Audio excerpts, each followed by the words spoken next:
Hello and welcome to the ESC in London. My name is Ileana Piña. I am the Chief of Quality for the cardiovascular line at Thomas Jefferson University. And joining me today is the team from Melbourne, Australia, who have been doing some work that really fascinates me because I'm trying to do that as well, which is reversely remodeling the heart. And I'm going to let them introduce yourself. Dr. Prabhu, begin.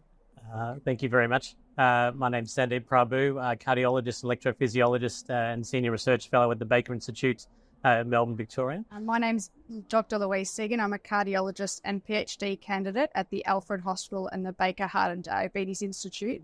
My main thesis in my PhD focuses on the AF and heart failure population. So how did you get interested in this? We published in 2017 the camera MRI study where we specifically tried to find those patients who did the best with catheter ablation as a treatment for atrial fibrillation and heart failure. And we looked at the group, particularly those without ventricular scar, and realized that a lot of these patients had underappreciated AF-driven cardiomyopathy. And these patients had dramatic improvements in their ejection fraction after restoration of sinus rhythm. And many of those patients, at the end of having fully recovered their ejection fraction, were left on many of their heart failure medications, which were guideline recommended at the time. We're afraid to stop them. Exactly, and particularly things like beta blockers, which we think may have a bit of an angiorhythmic role. But these patients had no other structural heart disease. They had done and fully recovered their ejection fraction. And we thought perhaps in these patients, the priority of their management really should be rhythm control rather than necessarily these drugs. These patients are generally fairly young, so these patients are potentially committed to these medications for decades, and that's a lot of cost on patients, on the healthcare.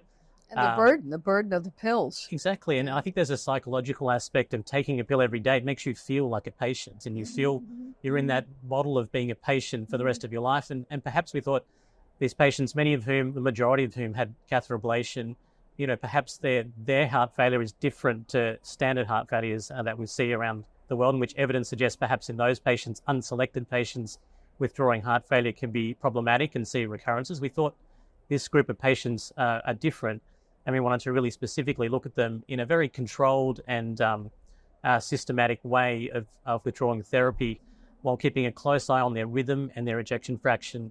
With the benefit of MRI, which gave us a lot of structural data about patients. It's a different tool. I've been looking at the list for years of what are the causes of heart failure in this particular population. And somewhere at the bottom was tachycardia-induced cardiomyopathy. We weren't paying much attention to it. We went through atrial fibrillation. Do we want to have rhythm control? Do we want to have rate control? And we've been through this, yet if you go into a laboratory, how do you get heart failure in a dog? You pace them, and they go into heart failure. And now with my own patients, I've been checking more often. Is it the atrial fibrillation that presented them with? And what happened first? Did the heart go bad and then they develop AFib, or vice versa? So, I think that was one of the questions we had with camera one, which was the chicken and egg question. And we absolutely. Thought the MRI might be the clue, like the presence of scar.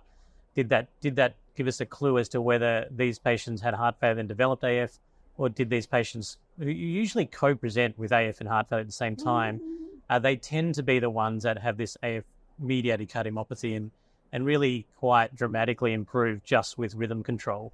So tell me about how you structured the study. So this was a study that was conducted over 3 years. So we started the study in mid-2021.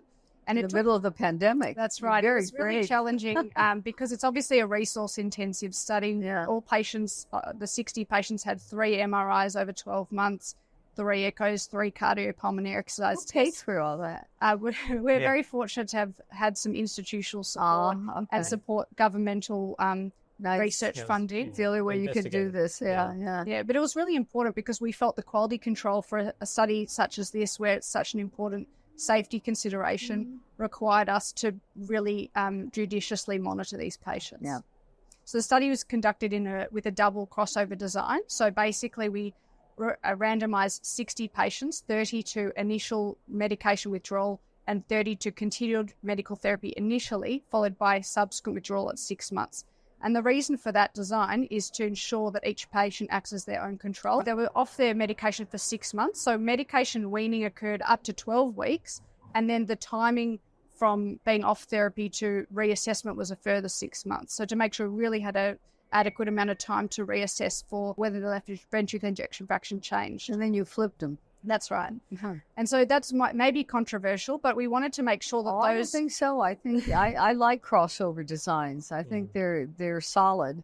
And what was interesting is the people who did cross over, not all of them were able to get back up to the doses that they were on before. And that shows really that issue around tolerability of these drugs. So it is really important that in these patients where they had previously been on high doses, they may not have tolerated reintroduction at the same level. We've always thought that when you take patients off the drugs, but they're sick, it's very hard to get them back on it. You know, once they've been there and then you come, but I've only done that in the really sick. So you kept this up for 6 months? So 6 months on the medication and 6 months off the medication. So it was a 12-month study follow-up period. We're very pleased to say that no patients were lost to follow-up in the study period.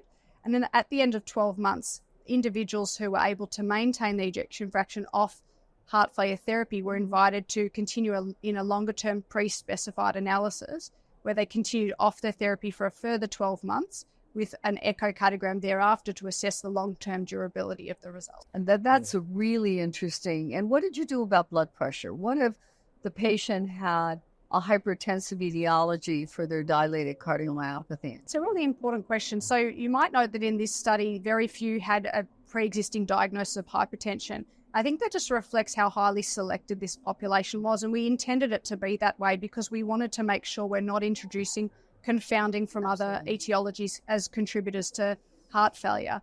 And so very few had pre-existing hypertension. And across the study, after medication withdrawal, we did actually see a rise in systolic and diastolic blood pressure. It was significant. And in some patients, and the study protocol was designed that we could initiate blood pressure lowering therapy, but we specified that would be peripherally acting calcium channel blockers just during the period of withdrawal. To get them out of the renin-angiotensin cascade. Yeah. That's right. But in the longer term, there was a subset who had to go back on some of these agents, but not for heart failure, but because of the development of systemic hypertension. Then they'll go back and take fib with the high blood pressure and get into that cycle back again. Yeah, absolutely. So what did you find? As the primary outcome was actually maintenance of LV ejection fraction 50% or more following medication cessation compared to medical therapy. This is a hard analysis to account for because we expect that in those continuing medical therapy, you won't have any relapses, as has been shown in TREAD-HF. The way that we conducted the analysis was using binary logistic regression. So on the basis of that, we found there was no significant difference with respect to the primary endpoint in LVF maintenance between medication cessation versus medication continuation at 6 months. Then we looked at a number of secondary endpoints, so things such as cardiac parameters, both volumes and function, left atrial size, functional parameters, so VO2 max, 6-minute walk distance, and biomarkers of heart failure. And again, we found no significant difference in any of those on versus off heart failure therapy. NT-proBNP. That's right. The only one thing we did see, which was interesting, is that left atrial size continued to reduce, showing that these patients exhibit ongoing reverse remodeling in the atrium, which we know is prognostically important in these patients. Which we don't look at as much when we look at reverse remodeling. We don't look at the atria as much. I look at mass, and I look at LVEDI and LVESI. Well, in some ways, we think that it's the sinus rhythm that's the ongoing drive. In the European guidelines, they talk about opportunistic testing. So do you get periodic Holter monitors to see if they're having bouts of atrial fib? So in this study, we felt that more continuous remote rhythm monitoring was required because we're assuming that AF is a major factor in relapse of cardiac dysfunction. So some patients had indwelling devices that would include either defibrillators or pacemakers. A few patients had loop recorders, and then the remaining patients had AliveCore devices where they would send a minimum of 2 recordings a day or additional recordings for symptoms. At home. That can be just done through their phone or their iWatch. Yeah, so you do believe in opportunistic screening. Oh, yeah, absolutely. Yeah. I mean, I think that's the point of these patients is that rhythm control is key. And so many of these patients don't actually present, when they present with their heart, they don't present with palpitations. They present often they co-present once the heart failure symptoms take over. So picking up early when they get recurrence of atrial fibrillation is really important. So I think it's important for all these heart failure patients who have AF. What do you do with anticoagulation? That's a really good question. It came up in the session earlier today. So the study protocol wasn't designed to withdraw anticoagulation in these patients. So you kept them on it. We kept them on it. But interestingly, 58 out of 60 were on anticoagulation. The remaining 2 were actually not anticoagulated at the time, which was based on treating physician discretion. Yeah. What's really hard, and I think the literature fails to tell us, is what to do in patients who were a CHADS-VAR of 1 based on heart failure alone. They're young otherwise. And now their heart failure is essentially reversed. Are they now a CHADS-VAR of 1 or 0? And therefore, what do we do about their anticoagulation? I think that's still an unmet question in the literature that we need to answer. You know, we have a history of that with the AFFIRM trial originally, which you would know. Yeah. And, you know, some people came off there. It was warfarin at the time. Yeah. They came off warfarin and we found strokes subsequently. So that's, I think, makes us a little nervous. Absolutely. And the other thing that's difficult in these patients is, as Sunny said, because they're often not symptomatic with AF, Right. we have to really closely monitor their rhythm because otherwise they could have thromboembolic. I have a lot of patients that they do not feel it. I mean, I tell patients that the anticoagulation is sort of their insurance policy against stroke. It doesn't make them feel any better. But really, I mean, one of the worst outcomes of AF is stroke. Oh, it would be absolutely terrible. It's the worst way to have your AF diagnosed. I encourage the audience, get your patients well medicated, because there is a possibility, especially the younger and the ones who haven't had heart failure for a long time, and perhaps the ones that have no fibrosis on an MRI. And these people deserve to have the best of the drugs and in good doses to see if you can reverse them. I want to thank you for being with me today. This is a fascinating study. Congratulations. And to my audience, thank you for joining me today from the ESC. I bid you farewell.